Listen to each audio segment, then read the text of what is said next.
Hello everyone. In this video, we are going to see amendments for CA final November 21 exams.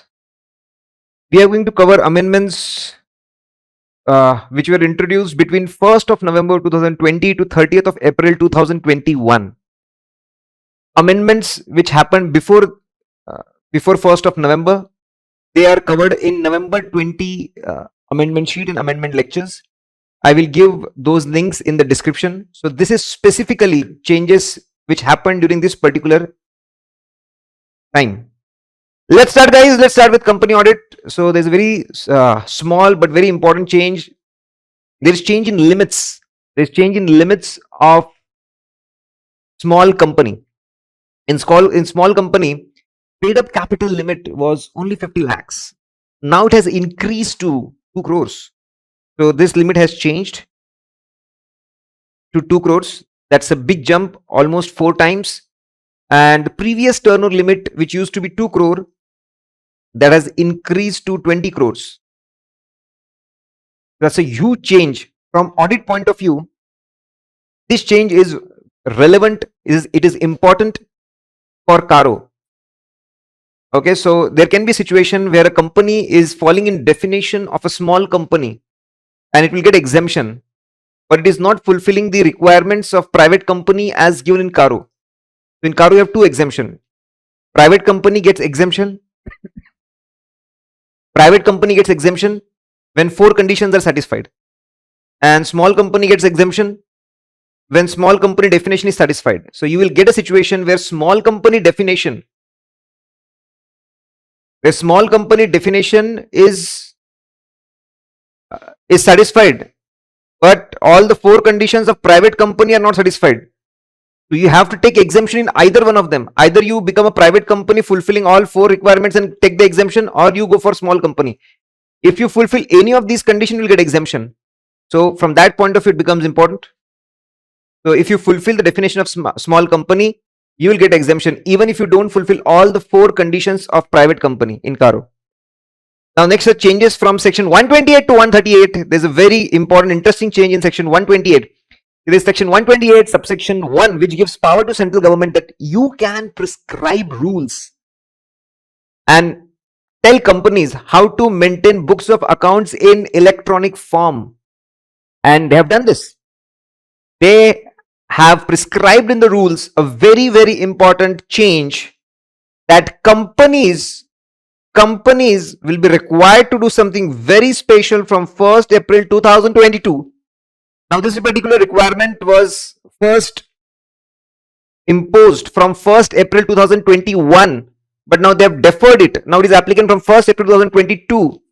Every company which uses accounting software for maintaining books of account, so every company which is using accounting software for accounting, that accounting software should have few features. What feature it should have? It should have a feature to maintain audit trail for each and every transaction. Audit trail for each and every transaction. That means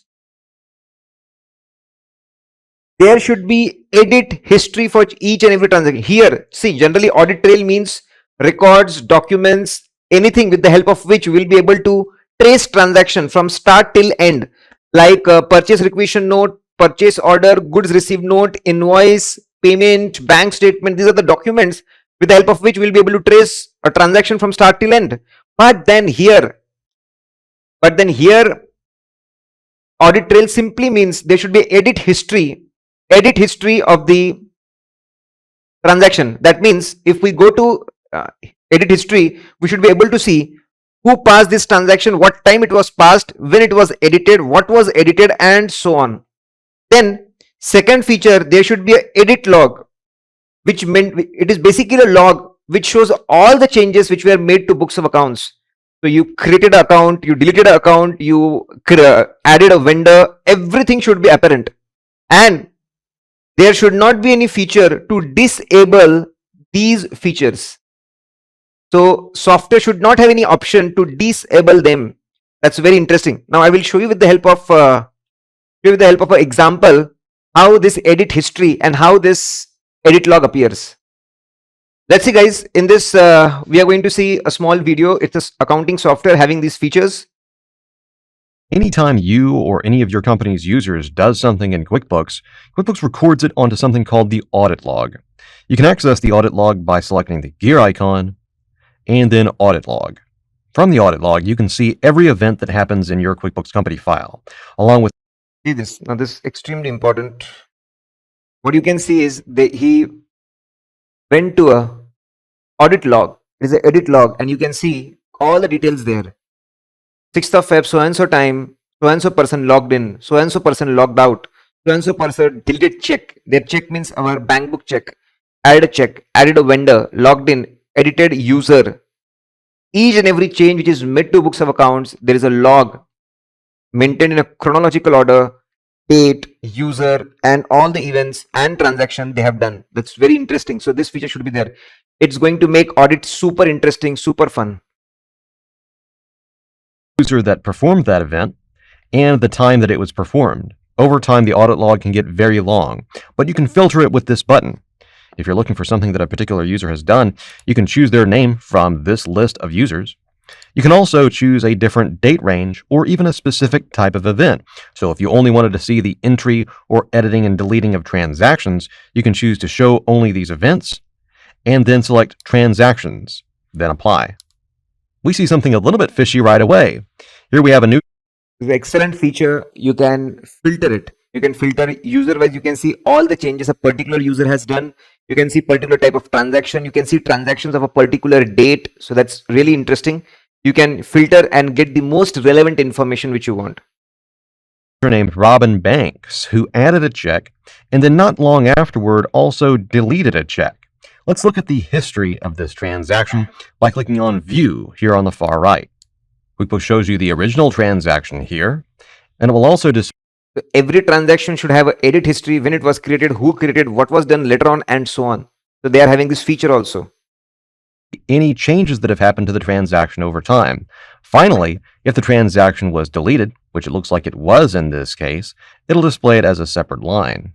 This might be something that we need to talk to Robin about. Deleting checks can be very fishy. The audit So that was it, guys. I hope you're pretty clear about what are the features which are required. Now next is change as per section 120 and subsection 1. Schedule 3 is issued under this particular section. So there's a change. There are changes in schedule 3. We're not going to go into it. You must have studied this in FR accounts, and that part is relevant here also. There's one change which is very important from audit point of view, which we are going to discuss later. Okay, guys. Now, section 134. Section 134 is about board of directors report. How directors should authenticate financial statement. What should be the content of BOD report? So 2 points are added in that, and it's very simple. So we are supposed to tell in on BOD report. Board of directors are supposed to tell whether there any case, whether any proceedings, whether any case or any issue, any matter is pending under IBC. So do you have any matter which is pending against pending in IBC from previous year? Whether an application was made during the year. So whether there is a pending matter, whether a new application is made, in which company is party in front of IBC, and third, what is the status? What is the status of these matters as on end of the year? Then next, if company has gone for one-time settlement, that means company took the loan. Suppose it took the loan of 100 crores and they were not able to pay it, and they negotiated with the bank or financial institution, banks or financial institution, and settled it, say for 60 crores. So this is what has happened. So whenever they take a one-time settlement offer, settle it. Government wants to know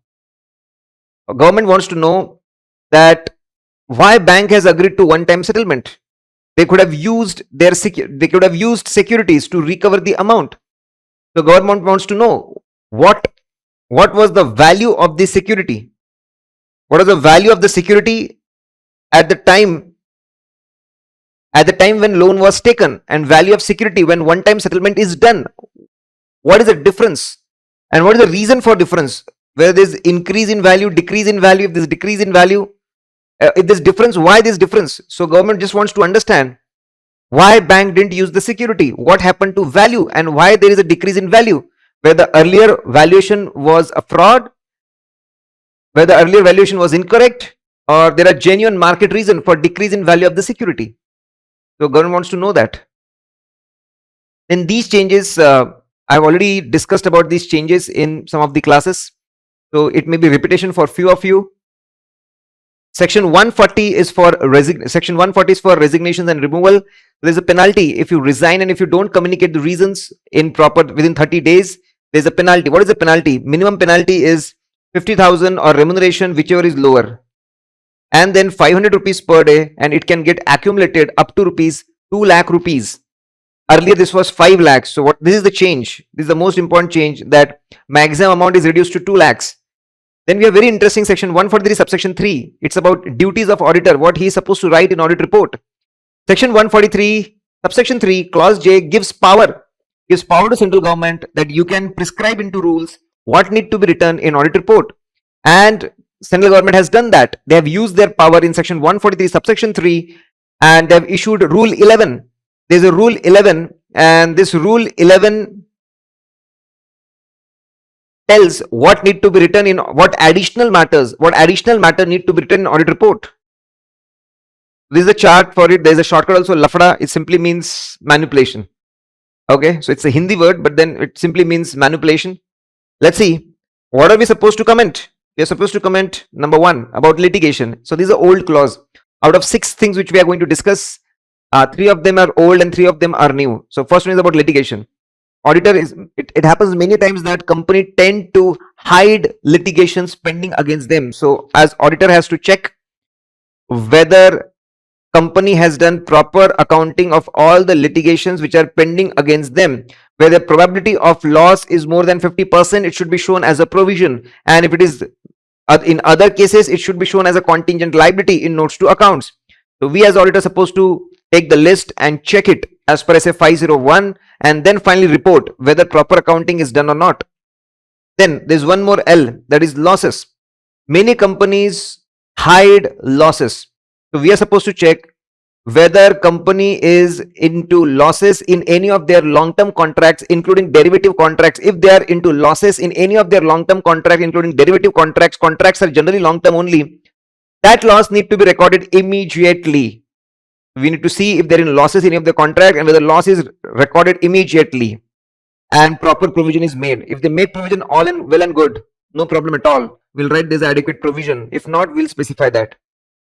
Then A stand for accounting software. Just now we studied that companies are required to have a software with certain features. So we as an auditor were supposed to comment in audit report whether if company is using accounting software, whether it had a feature of edit history. Can you see edit history of each and every transaction?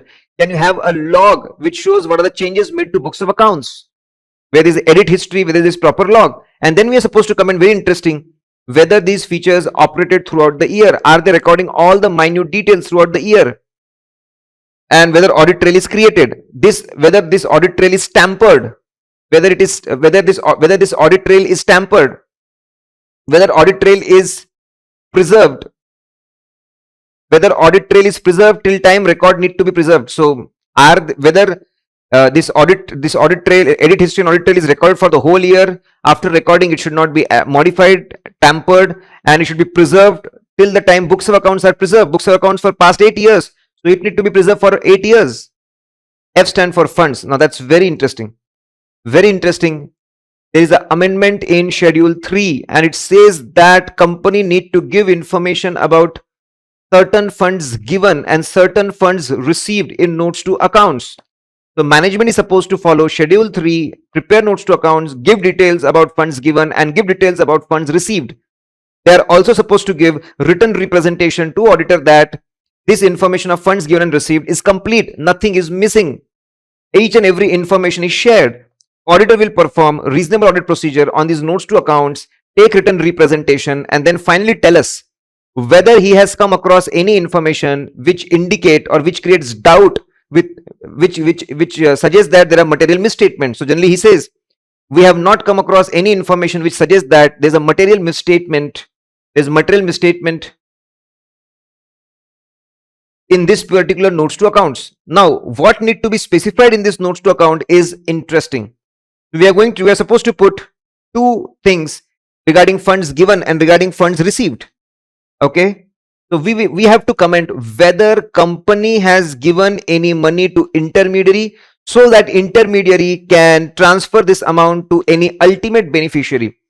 See, many times, let's take example, company doesn't want to tell that it is having transaction with a Mauritius based company because shareholders and others are not going to take in good taste. Why are you dealing with Mauritius? Why are you dealing with company in Mauritius? So what company officers may do, so suppose companies in Mumbai, they are going to pay 50 crore rupees to company in Delhi or any person in Delhi, and Delhi guy is supposed to pay 50 crores to Delhi guy is supposed to pay 50 crores to Mauritius based company or a person, as the case may be, whoever it is. So we have to specify whether during the year company has given any money. It may be from the borrow, it may be from share capital, it may be securities premium, it may be borrowing, it can be any fund company is having. So we are supposed to comment whether company has given any fund to intermediate, to person, entities, including foreign entities, where there is written or there is understanding, written or oral whatsoever, that this money is not for you, this money has to be transferred to someone else. It has to be given transfer to someone else. Uh, it has to be transferred to ultimate beneficiary, or Delhi company should give guarantee on behalf of the Mauritius company to any bank or financial institution. That's going to make things very, very distant. There won't be any doubt. How is that going to happen? Suppose Mumbai company paid 50 crore to Delhi, and Delhi company is giving guarantee to XYZ bank that give 50 crore loan to this guy. If he defaults, I will pay. And suppose he defaults after 5 years, Delhi company will pay. Delhi company will pay to Mauritian bank. Okay. So see what is happening. When guarantee, see, under guarantee, the person who took the loan supposed to pay back. He's supposed to pay back, but if he defaults, bank is going to ask money from the person who has given the guarantee or who has given the security. Okay. Now, see what will happen. On paper, it will appear that Mumbai has transferred fund to Delhi, but no one will come to know that Delhi is transferring fund to Mauritius, or Delhi is going to after 2-3 months. After 2-3 months, maybe they have transferred money. Or they have given guarantee. Okay. When you give guarantee, you don't have to make payment immediately. You have to pay after a few months, maybe. So this is going to be very interesting. Company is supposed to themselves give this information, notes to accounts, that we have given money to so and so person, so that he can transfer this money to a ultimate beneficiary. Okay, or give guarantee for the benefit of ultimate beneficiary. If you give guarantee, it will be further very indirect, very difficult to detect. Because in guarantee, you don't pay immediately. You will be paying maybe after a few months, you will be paying. Okay. Then, so when such funds are given, you have to give details in notes to accounts. That this is the name of the intermediary, this is the amount given, this is the date given, and then next, this is the date on which intermediary paid money to ultimate beneficiary. All these details need to be given in notes to account of the company. So if you're not doing direct transaction, if you're doing transaction through network, you're transferring money through network, then that information needs to be given. On the same lines, fund received. If any intermediary company receives fund from funding party, receives fund from any funding party, so that this money can be given to someone else, ultimate beneficiary.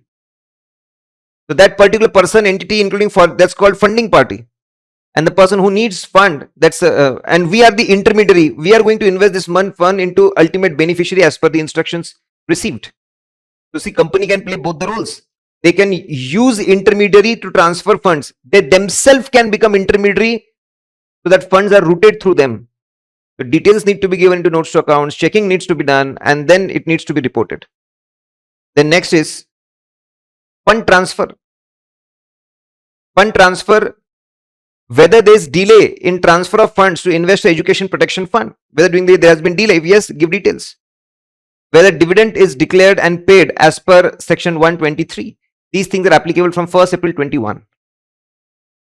Now, section 143, subsection 15, that is a penalty for if you're not doing fraud reporting. If you're not doing fraud reporting, okay, then in that case, penalty increases drastically. Penalty increases drastically. It used to be drastic, 25 lakhs, but they have reduced that. For listed company, now it will be only 5 lakhs. And for any other company, it will be 1 lakh. Okay. Section 147, what is the change in the penalties, punishments? It's very simple. Penalty of the company is reduced. Punishment is reduced. Punishment to officer, the 1 year imprisonment is removed. So there's a relief to officers, no relief to auditors. What about change in punishment of the auditor? Yeah, there's one relief. Section 143 is not covered. So even if you make some technical errors in audit report, is absolutely fine. You will not be punished under 147. No punishment under 1. But if you give wrong reports, then definitely you will be punished under 147 provisos. So it's very simple. There's some relief to officer, some relief to auditor. Bank audit, see, the amendments which we have seen in company audit, banks include banking companies. Same amendments will be there for banking companies also. They need to be updated about it. Then audit under fiscal laws, when it comes to GST audit, simply study the question answers which we have given in Param Question Bank. That's it. No need to study anything else. Read those questions properly. Then tax audit. Now there's an interesting change, that is Rule 6G change. Let's see with it. Let's see it with an example.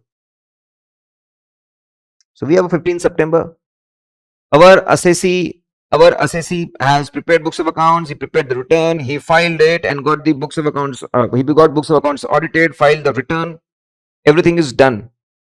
Okay. Now section 40 and 43B are applicable to the assessee until the time he filed the return. He was not able to pay 50 lakh rupees. So the 50 lakh rupees was not paid and 50 lakh rupees was disallowed because they are payment basis deduction. So 50 lakhs rupees are disallowed under section 40 and 43B. Now fine, that is the situation. Now on 10th of October, company generated funds and they made payment to the tune of 30 lakhs was made from above. Payments of 30 lakh was made. Now company is eligible to get deduction of 30 lakhs. So what they will do, they will again prepare books of accounts, adjust provision, make return again, and get revised audit report from chartered accountant and submit all the revised audit report, revised financial statement, revised return. So now the situation is rule itself is saying that you can revise financial statements. Okay. For specific reason, only and only for specific reason. Because of calculation of disallowance changed, now. So revised, he is going to save tax and reduce his tax for the year. 15 September, original things filed. 10th of October, new payments made. And then before 31st of October, because 31st of the October is the specified date. See, we are not taking into consider the extension for people who are not filing, not supposed to get their books of accounts audited. Specified date is 31st of July. For other assessees, it is 31st of October. If you're making payment before 31st of October, you are eligible for the reduction. File the revised return, revised audit report, and get the benefits. Now the question is whether revision is a new thing. No. Income tax portal directly you can upload. See, guidance note spoke about the revision of audit report, but then that was not practically feasible. It was not observed practically that those revisions are applied. 3 types of revisions were given. If there is a revision of audit financial statement because of any reason, you can go for revised return, you can go for revised report. If there is a retrospective change in law, if there is retrospective change in Supreme Court judgments, okay, now in this case, audit report can be revised. Audit report can be revised and now when it comes to this particular change, revised and uploaded, but then in guidance note, whatever cases are given, it was not practical. There is no facility to upload these revised audit reports when we talk about guidance note. So yes, we have guidance note which talks about revision, but those were conceptual. There was no facility, but now this facility will come. So this particular change is as per Rule 6G. Why do you think they are doing this? The people used to delay their returns so that they can collect whatever money they have, they make the payments and take the tax benefits. So we are saying don't make last minute rush. Don't make last minute rush. It's not required. You file your return as and go required, as and when, irrespective of how much payment we have done. And you can always revise it. If you do payments before 31st of October, you can always revise it as and when required. So this may avoid last minute rush. This is not a subsequent event as per AS or NDS. Why so? It is not a subsequent event because this event is happening after financial statements are signed. So it is not a subsequent event. It is not a subsequent event as per SA 560 also, because 560 covers all the events. 560 covers all the events till date of signing audit report. After that, events are not important. Facts about the earlier event are important. So this will come as fact of the earlier event.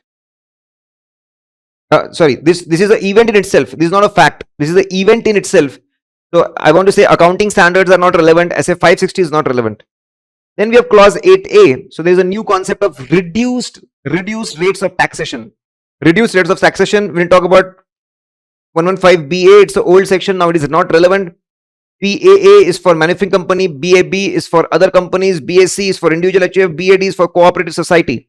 The company it is 22%. Domestic company 15%. Then slabs 15 lakhs, no tax 30%, and then resident cooperative society 22%. So the taxation. But then in this clause we are supposed to specify whether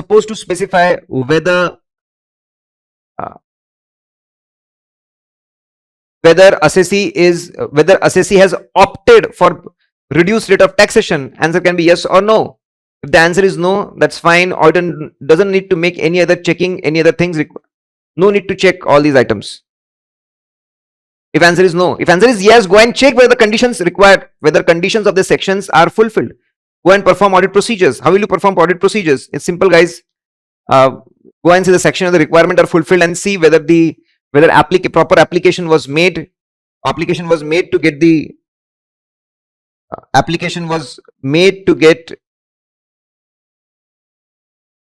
reduced rate of taxation under 10 IB, IC, ID, IE, IF. There's a very interesting thing with respect to rate. Very interesting. We have section 43CA and 50C. If a business asset is transferred, 43CA is applicable, and for capital asset 50C is applicable.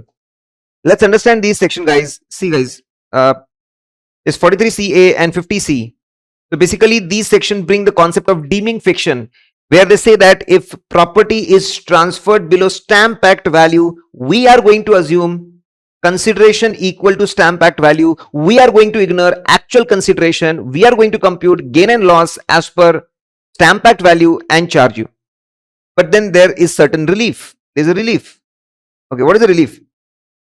If Stamp Act value is not exceeding 110% of the consideration, that means the difference is not more than 10%. It's a very small difference. Difference is not exceeding 10%. Okay. So deeming fiction in this case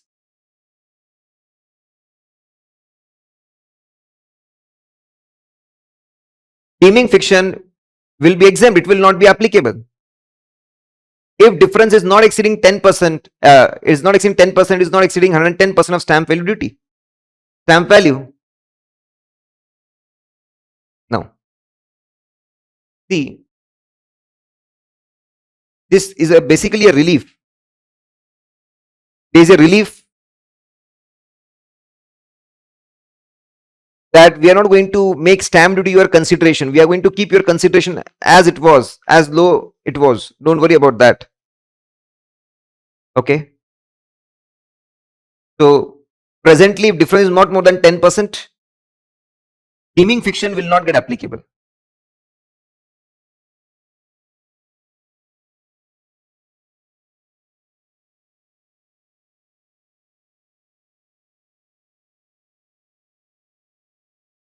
Now,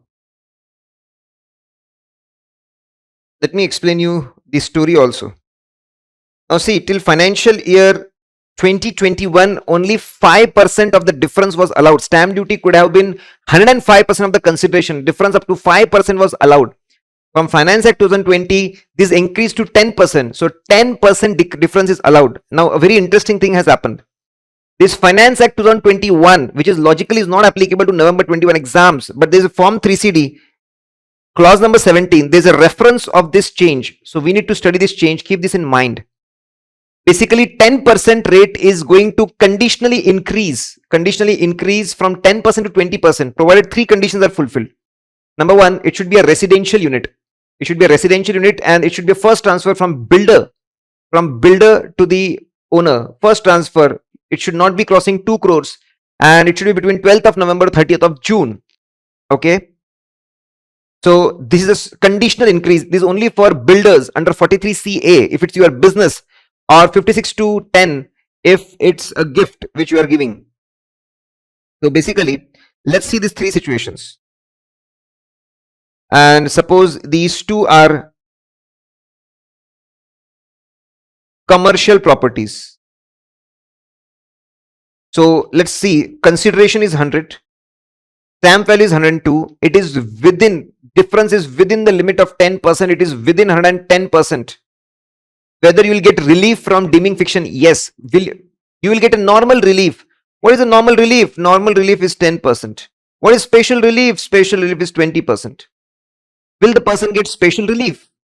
What are the condition? It should be a residential unit. It is not. Condition not fulfilled. No special relief will be there.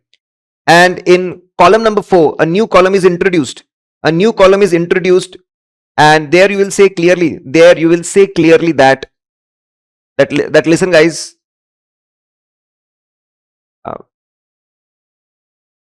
That I am not eligible for this special relief of 20%. Special relief of 20%, I am not eligible. Then in situation number 2, it's again 100, 116. Now they are crossing 110. So a normal relief will not be applicable. Answer is no. What about special relief? Conditions are not fulfilled, not available. Are we taking the benefit? No, we are not taking the benefit yet. There is no any special relief or benefit. If it is a residential unit, again, no normal relief will not be there because it's more than the 10%. Will you get special relief? Yes. It's a residential unit. It is not exceeding 2 crores. It's a residential unit and it's not exceeding 2 crores and it is between 20th of November and it should be between 12th of November and 30th of June.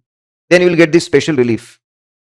Okay, so only when you get the special relief, that time you need to mention it as yes. See, you have to fill up this particular table irrespective of whether difference is 1%, 2%, 3%, 5%, 6%, whatever it is, you have to do it. Okay, and the last particular column will be filled depending on whether special benefit is taken or not. Then next is interesting, and that is clause number 18. So I will simply rectify the heading. Adjustment due to reversal of additional depreciation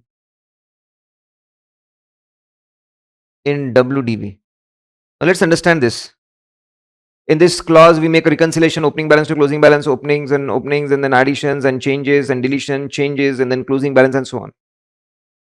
Okay, so reduced rate of taxation has been introduced. We already seen 8A. So what they did in reduced rate of taxation, what they basically did in okay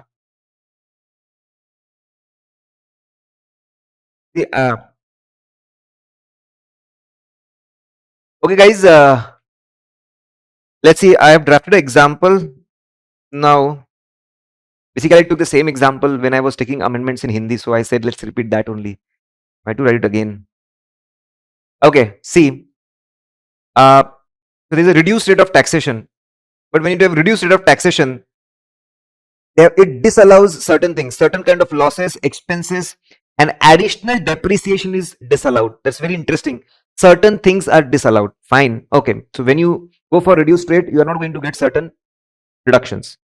That's absolutely fine. That's not going to be a big change. Now there's an interesting fact.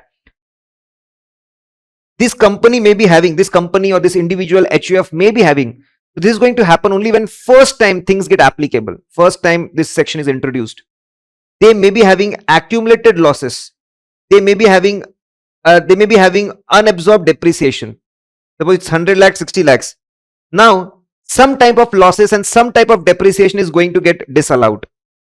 I am taking an example that out of this 70 is allowed, 30 is disallowed nature. I am taking normal depreciation is 40, additional depreciation which is disallowed is 20. So basically, some accumulated losses need to get wiped off. Some accumulated depreciation, additional depreciation need to get wiped off. It is going to get reversed in clause number 32. It is going to get reversed in clause number 32. But then assessee started crying, oh, I am not getting benefit of additional depreciation. I am not getting benefit of additional depreciation. So I said, okay, fine. We're not going to give you additional depreciation, but then let us do something for you. Add this amount back to WDV. Add this unabsorbed additional depreciation should be added back to WDV. When you add it back to WDV, you will get it as a normal depreciation. WDV will increase and you will get it as a part of normal depreciation. So that's interesting. Unabsorbed additional depreciation should be reversed and it should be added back to WDV, and that's a very interesting thing. That's what they're saying. I have explained.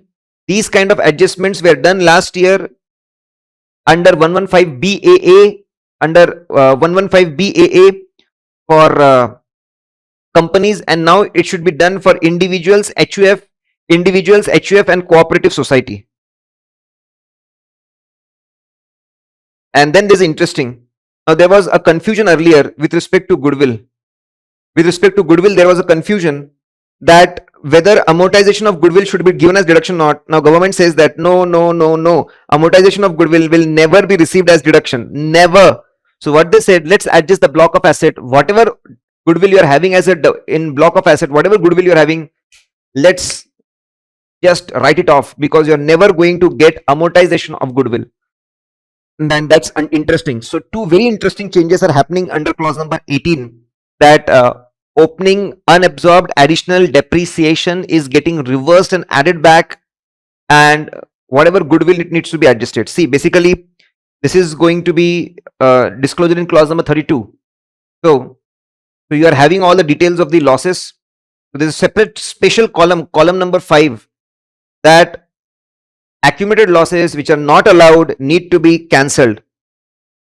Accumulated additional depreciation which is not allowed need to be cancelled. Such cancellation will happen with respect to losses in clause number 5, in column number 5, and with respect to additional depreciation, column number 6. Similar example is here with respect to cooperative society. And clause number 36, there is a complete omission regarding dividend distribution tax, because it no longer exists. So guys, these were the amendments. If you got any queries, put it on auditguru.in.